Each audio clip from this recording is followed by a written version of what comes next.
Hello guys, welcome once again in my YouTube channel friends. आज के मेरे इस वीडियो में मैं आपको फ्रॉम प्रेपोजिशन के 7 इम्पॉर्टेंट यूजेस बताने जा रहा हूँ।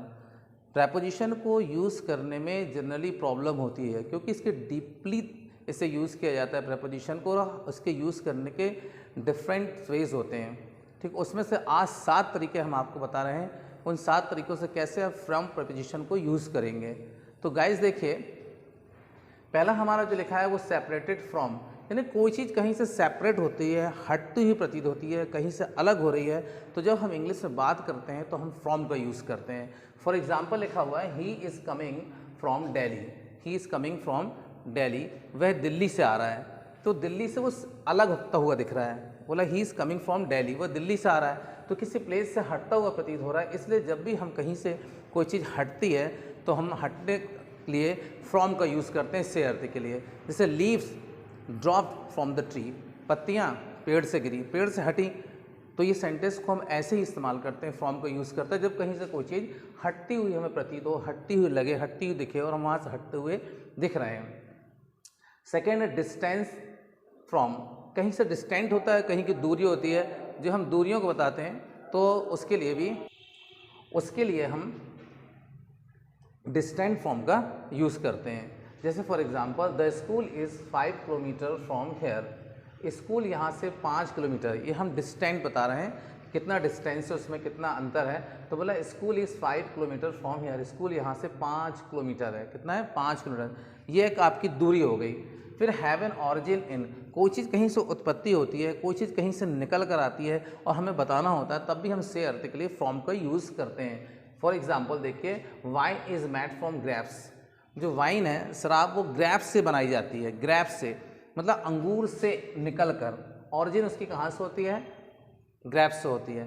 तो जहाँ भी कोई चीज़ की ऑरिजिन बताएंगे तो वहाँ पर भी हम फ्रॉम का यूज़ करेंगे से अर्थ के लिए। नेक्स्ट देखिए, to express the point of departure, कहीं से हम डिपार्चर कर रहे हैं, किसी पॉइंट से हम निकल रहे हैं, जब हम किसी प्रस्थान का कोई पॉइंट बताते हैं तो उस पॉइंट के लिए भी हम फ्रॉम का यूज़ करते हैं। For example he travel from India to America, he travel उसने सफ़र किया, फ्रॉम ये पॉइंट है, फ्रॉम इंडिया, इंडिया से, टू अमेरिका, अमेरिका तक। तो ये जो आपका जो पॉइंट है, पॉइंट ऑफ डिपार्चर, ये यहाँ से क्लियर हो रहा है, he travelled from India to America. तो जब भी हमें एक्सप्रेस करना हो पॉइंट ऑफ डिपार्चर, तब भी हम फ्रॉम का यूज़ करते हैं। फिर नेक्स्ट देखिए सोर्स।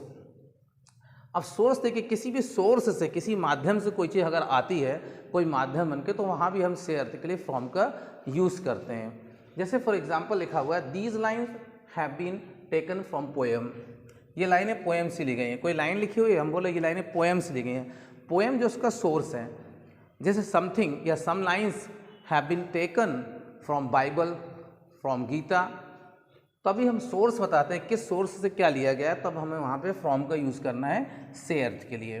अब नेक्स्ट है आपका हैव एज अ रीज़न और कॉज, जब कोई चीज़ का कोई कारण होता है, कोई चीज़ कोई कारण बनती है और वहाँ हमें से अर्थ का यूज़ करना, तब भी हम फ्रॉम का यूज़ करते हैं।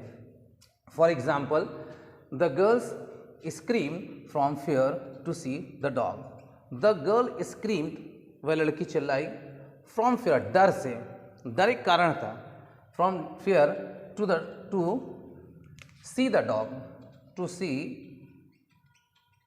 द डॉग, मतलब उस कुत्ते को देखकर वह लड़की चिल्लाई। तो डर जाना, डर, वही डर बोल रहा है सोर्स है, क्या है, सोर्स है, सॉरी रीज़न है। वो जो रीज़न था जिसकी वजह से वो चिल्लाई, तो वो था उसको कुत्ते को देखना, और उस देखने के कारण वह उससे डरी।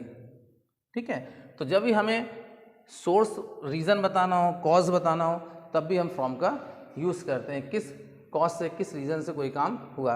अब नेक्स्ट देखिए 7 नंबर, सिग्निफाई करने के लिए। सिग्निफाई मतलब हम संकेत करते हैं, अरे वहाँ से हेलमेट उठा लाओ, वहाँ से चौक ले आओ, वहाँ से पेन ले आओ, तो सिग्निफाई करते हैं, तब भी हम से अर्थ के लिए फ्रॉम का यूज़ करते हैं। जैसे take out a book from that shelf, उस सेल्फ से एक बुक निकालो, तो हमने सिग्निफाई किया कि उस सेल्फ से, तो वहाँ भी हम से अर्थ के लिए फ्रॉम का यूज़ करते हैं। तो गाइज इस तरह से हम फ्रॉम का यूज़ 7 वे में कर सकते हैं इंग्लिश स्पीकिंग करने के लिए। गाइस अगर मेरा वीडियो आपको अच्छा लगा तो उसे लाइक कीजिए, सब्सक्राइब कीजिए, दूसरों तक शेयर कीजिए। Thank you for watching this video.